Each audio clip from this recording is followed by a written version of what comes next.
दरबार है। कौन? गुरु तेरे द्वार भिखारी है आया, गुरु तेरे द्वार भिखारी है आया। तो भिखारी क्या मांगता है? मांगत भगत पुकार लगाया। क्या मांग रहा है भिखारी? और एक वे भी भिख मंगे हो, क्या मांगते हैं? धन। तो धन तो इसी जगह रह जाएगा, और धन के साथ यदि भक्ति नहीं किया तो सदा के लिए रह जाओगे। और भक्ति मांग लिया तो धन तो कमाओगे, धन तो आएगा, और भक्ति से चले जाओगे। तो मांगत भगत पुकार लगाया, गुरु तेरे द्वार भिखारी है आया, गुरु तेरे द्वार भिखारी है आया।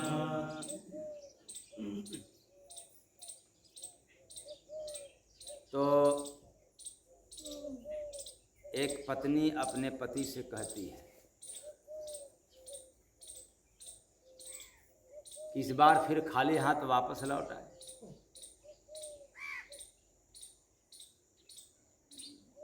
क्योंकि पत्नियों को कहने की आदत हो जाती है। तो खाली हाथ घर लौट आए। तो पति ने पूछता है, क्यों, आज कुछ बात है क्या जो हाथ भर करके आना चाहिए? तो पत्नी कहती है कि आज तो मेरा जन्मदिन था। क्या था? जन्मदिन। तुम हमेशा ही भूल जाते हो मेरा जन्मदिन, पता नहीं है? तो पति कहता है, अरे भाई बात यह है। तो पत्नी कहती है, क्या बात है? बात यह है, बात यह है, बात बनाने आता है।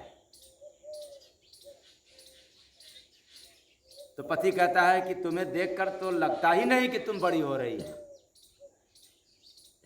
हर जन्म दिवस पर तो पता चलता है कि आज इतने वर्ष के हो गए, अगले साल इतने वर्ष के हो गए, अगले साल इतने वर्ष के हो गए, हर साल बढ़ते गए, और तुम्हें तो देखकर लगता है ना कि तुम बड़े हो रहे। फिर भला तुम्हारा जन्मदिन कैसे मनाऊं? इसलिए मैं खाली हाथ चला है। तो याद रखना,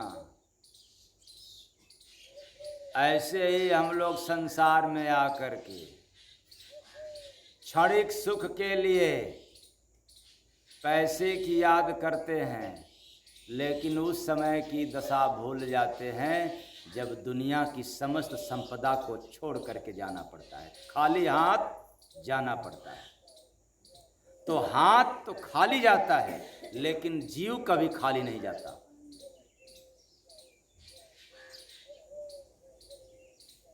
हाथ इसलिए खाली जाता है कि हाथ तो संसार का है, और संसार की जिन हाथों से संसार की संपत्ति को अपने जीवन में अर्जित किया, संचित किया, वो संपत्ति भी सामने है और हाथ भी तेरे पास ही तो है, लेकिन वह नहीं है। कौन?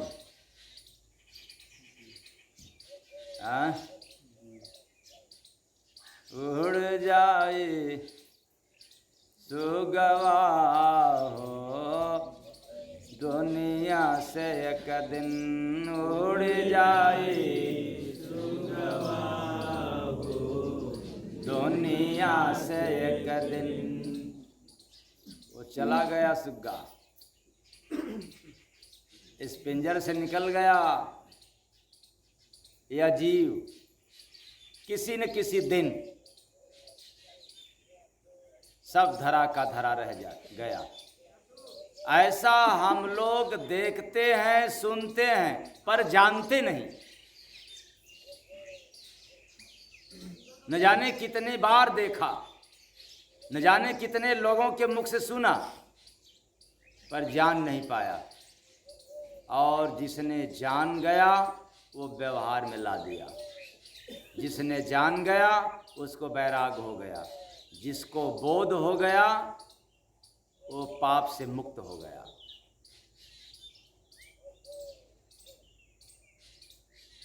खैर, टॉपिक है कि गुरु तेरे द्वार भिखारी है आया। वो कैसा भिखारी है जो धन को नहीं मांग रहा है, संसार की, उसको भी भूख है, वह भी भिखारी है। ऐसे भिखारी को पता चलता है कि ये धन लेकर के क्या करेंगे, ये धन मांग करके क्या करेंगे। वह तो जो मैं करके आया हूँ उसके अनुसार मुझे मिलेगा, लेकिन मौका मिला है कुछ विशेष धन मांग लें। पायो जी मैंने राम रतन धन। तो यह धन मिलता है संतों के पास। बैंक वाला धन मिलता है समाज में, बाजार में। बैंक वाला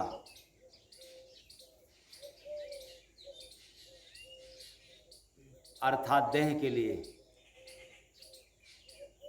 और आत्मा के लिए जो धन मिलता है वो कहाँ? गुरु के पास। तो जो कोई भिखारी बनता है वो जाता है गुरु दरबार में, तो मांगता है क्या? भगवान को नहीं मांगता। अरे भगवान कोई संपदा थोड़ा है, कोई सुई धागा है तो है नहीं कि हमने गया तो मांग लिया गुरु से कि गुरु महाराज हमें दे दीजिए, सुई दे दीजिए, धागा दे दीजिए, नमकीन दे दीजिए, बिस्कुट दे दीजिए, टॉफी दे दीजिए, धन दौलत दे दीजिए, बढ़िया पति दे दीजिए, बढ़िया पत्नी दे दीजिए, बढ़िया बेटा दे दीजिए। ये तो मांगने के लिए जाएगा नहीं, वो तो कोई वस्तु होता नहीं। इसलिए कोई प्रभु को मांगने के लिए नहीं जाता, बस जिसके अधीन प्रभु होते हैं वो मांगने के लिए जाता है। किसके अधीन?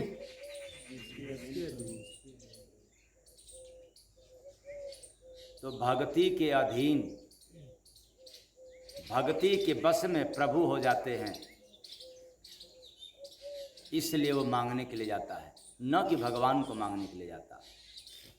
भगवान तो सर्वत्र हैं, जाओ देखो, जाओ उनकी पूजा पाठ करो, भला उनको मांगने की क्या जरूरत है। लेकिन उनको पाना है, उनको देखना है तो हमें भक्ति करना पड़ेगा। पूजा पाठ से न मिले हैं न मिलेंगे।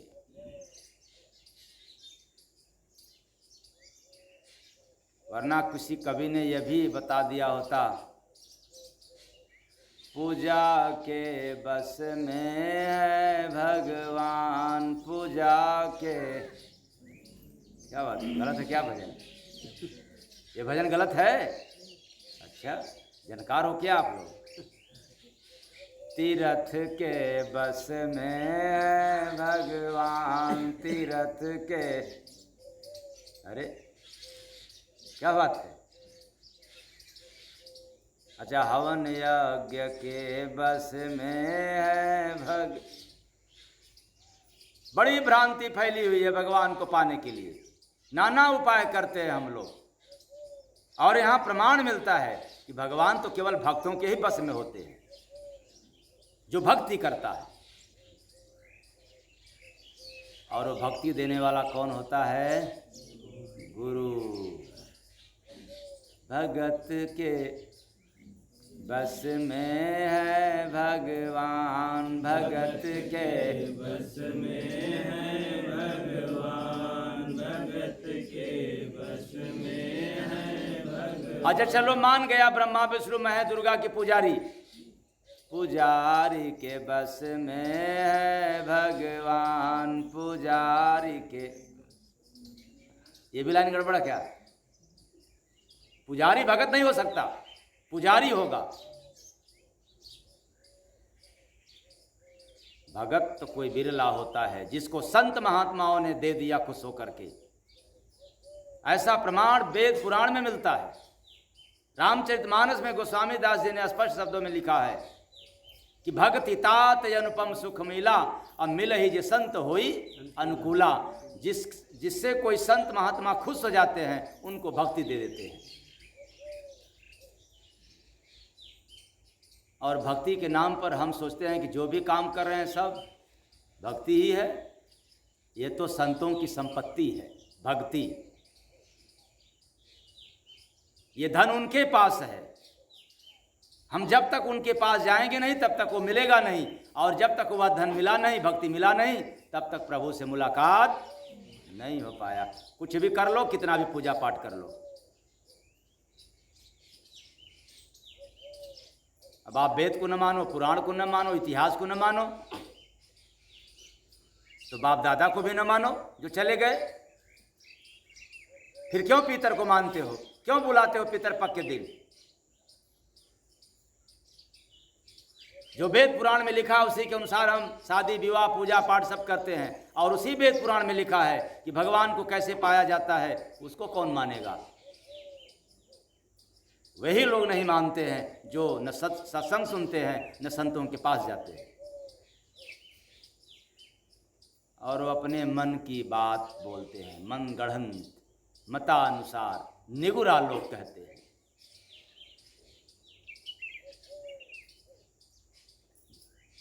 इसलिए जिसको भक्ति की भूख होती है, अर्थात जिसको प्रभु की चाहत हो जाती है, वो जाता है भिक्षा मांगने के लिए। किसके पास? गुरु तेरे द्वार भिखारी है आया, गुरु तेरे द्वार भिखारी है आया। साहेब सबका कहोगे कि भिखारी तो जाता है धनी लोगों के पास, क्या मांगने के लिए? धन।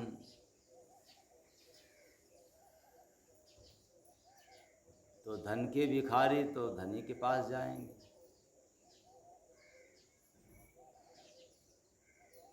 जिसको जिस चीज की जरूरत पड़ती है, समझ में आता है कि वहाँ मिलेगा तो जाता है।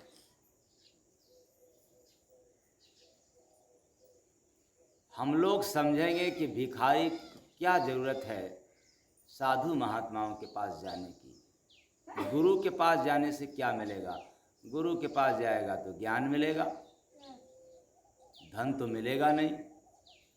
और क्या ज्ञान भी भीख में मांगा जाता है? पर ये प्रार्थना है कि गुरु तेरे द्वार भिखारी है आया, गुरु तेरे द्वार भिखारी है आया।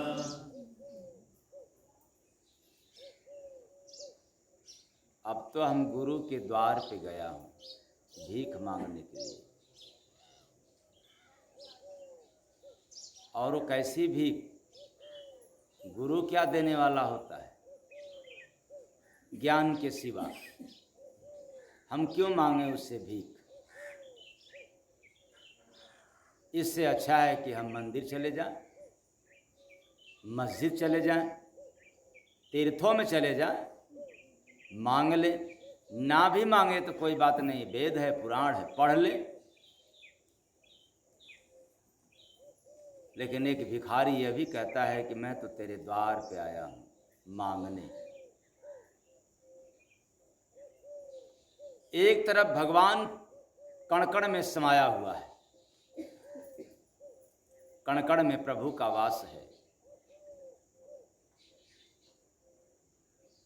फिर मांगने की क्या आवश्यकता है?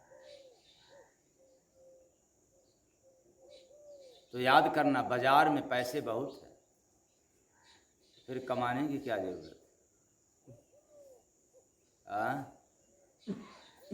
बाजार में एक से बढ़कर के एक पैसा,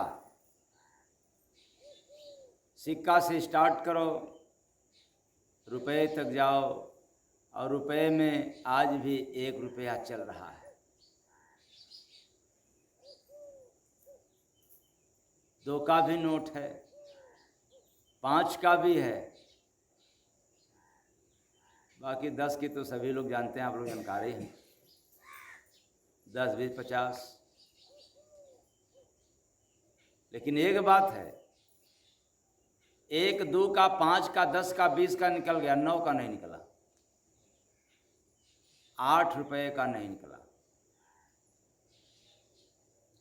लेकिन 1 रुपया और 2 रुपया है, 5 रुपया है, तो 9 की आवश्यकता पड़ेगी तो पूर्त हो जाएगा। 8 की भी जरूरत पड़ गई तब।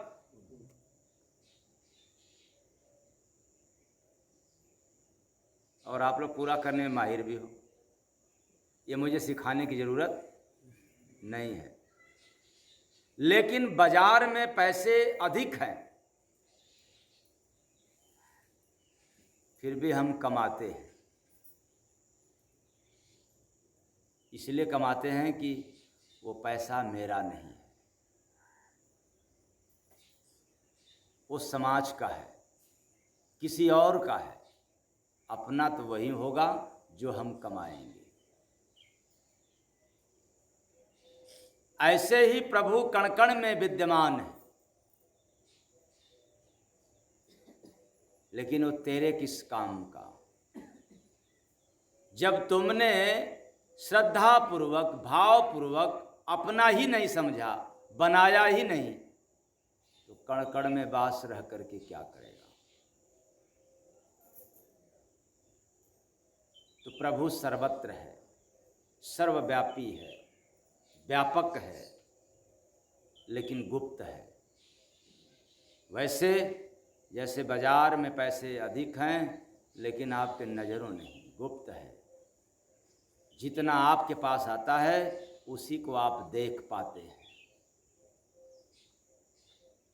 तो प्रभु कण कण में गुप्त रूप से विराजमान है। जब तक आपके नज़रों के सामने नज़र नहीं आएगा, तब तक आपका नहीं हुआ।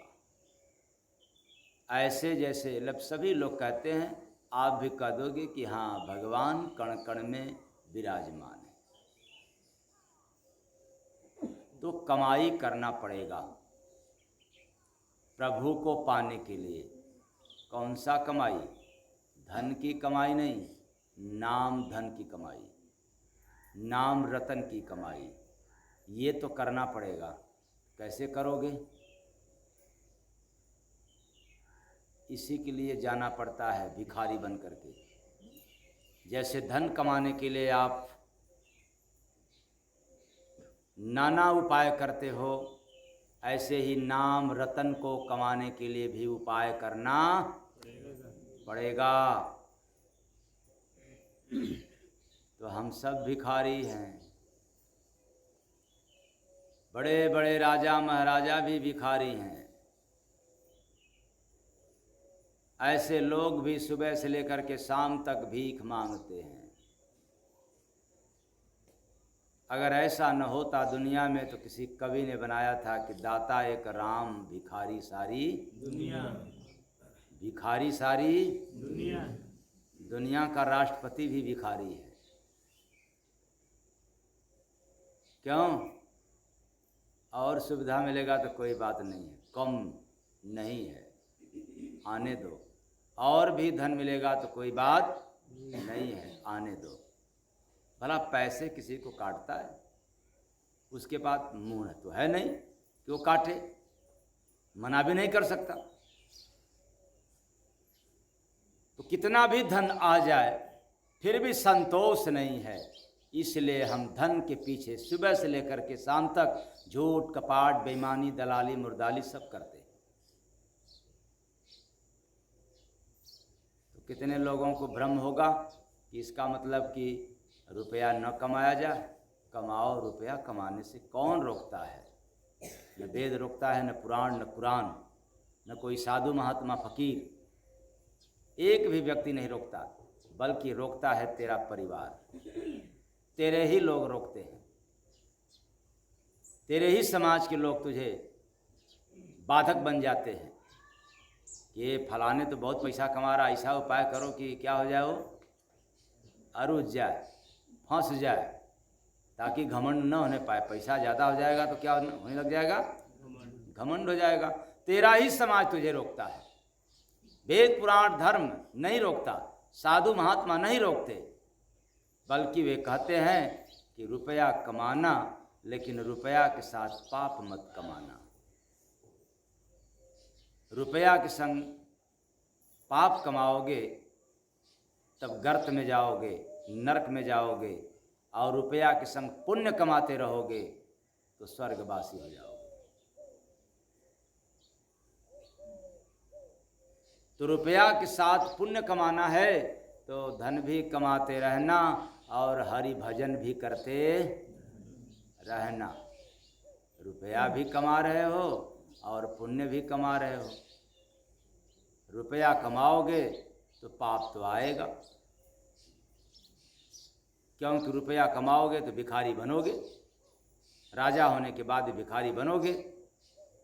और भिखारी तो हमेशा जो है अपना चेहरा, अपना शकल बदला रहता है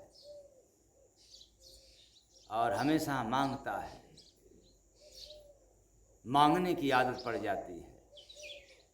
ऐसे ही हम लोग सुबह से लेकर के शाम तक अपना वेशभूषा बदल करके मांगने की जो प्रवृत्ति है मांगते हैं।